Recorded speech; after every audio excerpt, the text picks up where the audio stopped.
بسم اللہ الرحمن الرحیم۔ آج ہم سورۃ النبأ اور اس کی چند آیات کی تلاوت کریں گے۔ امید کرتا ہوں انشاءاللہ عز و جل آپ قرآن پاک اچھے انداز میں پڑھنے کے لیے ہمارے ساتھ موجود رہیں گے۔ غور کیجئے، آج ہم غنہ، میم مشدد، نون مشدد، مدات اور پر حروف جو ہیں جنہیں حروف مستعلیہ بھی کہا جاتا ہے، ان کے بارے میں بھی سیکھیں گے، اور وقف کے بارے میں سیکھیں گے کہ آخری حرف جو ہے اگر زبر والا ہو تو اسے وقف میں کیسے پڑھنا ہے، زیر والا ہو تو اسے وقف میں کیسے پڑھنا ہے۔ آئیے اس کی ہم ادائیگی کرتے ہیں۔ نیم زبر ما لمبا نہیں کرنے دیں گے ہم۔ یتساءلون، الف مدہ، یہاں پر الف سے پہلے حرف سین پر زبر ہے تو یہ الف مدہ ہوگا۔ اس کے بعد حمزہ اسی کلمے میں ہے۔ جب بھی حروف مدہ یا کھڑی حرکات کے بعد حمزہ اسی کلمے میں آتا ہے تو اس مد کو مد متصل کہتے ہیں، یعنی ملی ہوئی ہے یہ مد۔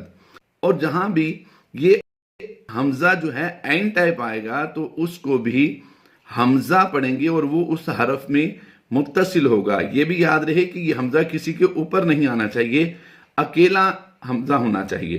تو یہ مد جو ہے یہ مد متصل کہلائے گی۔ تو یہاں پر لام واو پیش لو، واو مدہ کرتے ہوئے لمبا کرنا ہے، اور نون زبر نا، یہ جو نون کی زبر ہے اس کو وقف کی وجہ سے ہم نے یہاں پر ساکن کر دینا ہے، یعنی جزم سے کنورٹ کر دیں گے اس زبر کو۔ تو یہ لفظ بن جائے گا یتساءلون، لام واو پیش لو، واو مدہ کے بعد سکون عارضی آیا تو یہاں پر ہم نے وقف کی مد عارض کرنی ہے۔ آئیے ہم اس کی تلاوت کرتے ہیں۔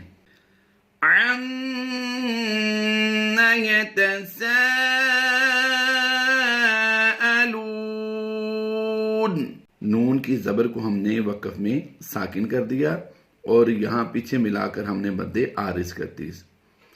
عن النبأ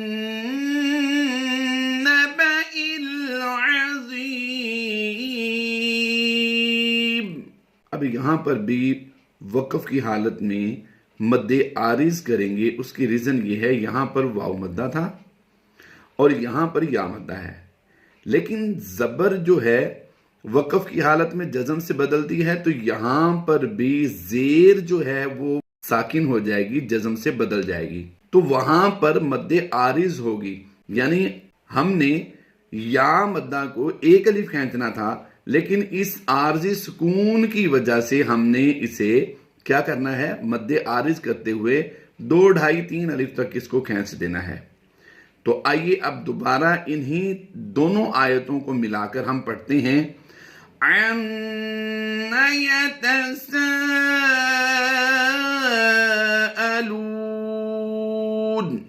عَنِ النَّبَإِ الْعَظِيمِ۔ اب اگلا لفظ دیکھتے ہیں تو یہاں پر یہ الف خالی ہے، یا تو اس مشدد حرف کو یعنی لام کو ہم اس میم سے ملا کر پڑھتے تو یہ بنتا عظیم الذی، تو یہ بن جاتا میم لام زیر مل آ جاتا، یہ الف جو تھا یہ سائلنٹ ہو جاتا۔ لیکن یہاں پر ہم نے عظیم وقف کر دیا، تو اب اسے آگے کیسے پڑھیں گے؟ اسے پڑھیں گے الذی۔ اسے الذی کیوں پڑھا؟ جب بھی آیت کے شروع میں یا وقف کے بعد پہلا حرف الف خالی ہو اور اس کے آگے لام آ جائے تو اس لام کو لام تعریف کہتے ہیں۔ تو اس سے پہلے جو الف ہے اس پر ہم زبر لگا کر پڑھتے ہیں، یہاں پر لام پر زبر ہو تب بھی، زیر ہو تب بھی، یا پیش آ جائے تب بھی۔ ہم یہاں پر اس لام سے پہلے الف کو زبر دے کر پڑھیں گے تو یہاں پر یہ بن جائے گا الذی ہم فیہ مختلفون۔ پھر پڑھ لیجئے الذی ہم، ہاں میم پیش، ہم کی آواز دیں گے جب بھی یاد رہے میم ساکن کے 3 قاعدے ہیں. یہاں پر اظہار شفوی کا قاعدہ ہوتا ہے، تو اظہار شفوی میں غنہ نہیں ہوتا. ہم فیہ، فا یا زیر فی، ہم فیہ مختلفون. فون میں وہی قاعدہ ہوگا جو لام واو پیش لو میں ہم نے پڑھا تھا. یہاں پر مد عارض ہوتی ہے اور اسی طرح یہاں پر بھی مد عارض ہوگی. اب آئیے ہم اگلی آیت کو پڑھتے ہیں. کلا،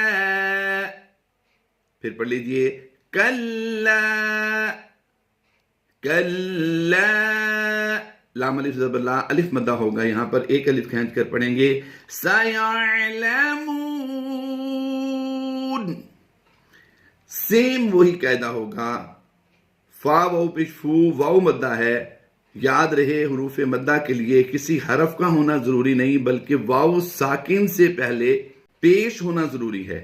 اب یہاں پر بھی واو ساکن سے پہلے میم پر پیش ہے، یہاں پر واو ساکن سے پہلے لام پر پیش ہے، تو یہ سب واو مدہ ہوں گے. تو حروف مدہ کی بھی پہچان کیجئے. یہاں پر واو مدہ کے بعد سکون عارضی ہے، یعنی زبر کو ہم نے وقف جزم سے کنورٹ کرنا ہے، تو یہ بن جائے گا سیعلمون. حروف مدہ یعنی ایک الف سے زائد ہم کھینچتے ہوئے 2، 2.5، 3 الف تک اس کو کھینچ کر پڑھ دیں گے. امید کرتا ہوں انشاءاللہ عز و جل آپ کو یہ آیات اچھے انداز میں پڑھنی آ گئی ہوں گی. مزید ایک بار ہم پھر حدر میں اسے پڑھ لیتے ہیں. عَمَّا يَتَسَاءَلُونَ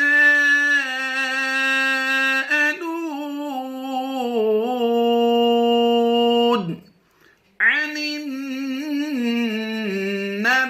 الْعَظِيمِ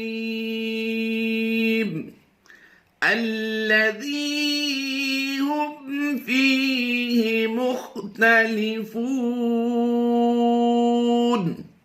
كَلَّا سَيَعْلَمُونَ. اسی طرح کی معلوماتی ویڈیو دیکھنے کے لیے ہمارے چینل کو ضرور سبسکرائب کیجئے، لائک کیجئے، اپنے احباب کے ساتھ شیئر کیجئے. اللہ تبارک و تعالی ہم سب کو قرآن پاک صحیح پڑھنے کی توفیق عطا فرمائے. آمین.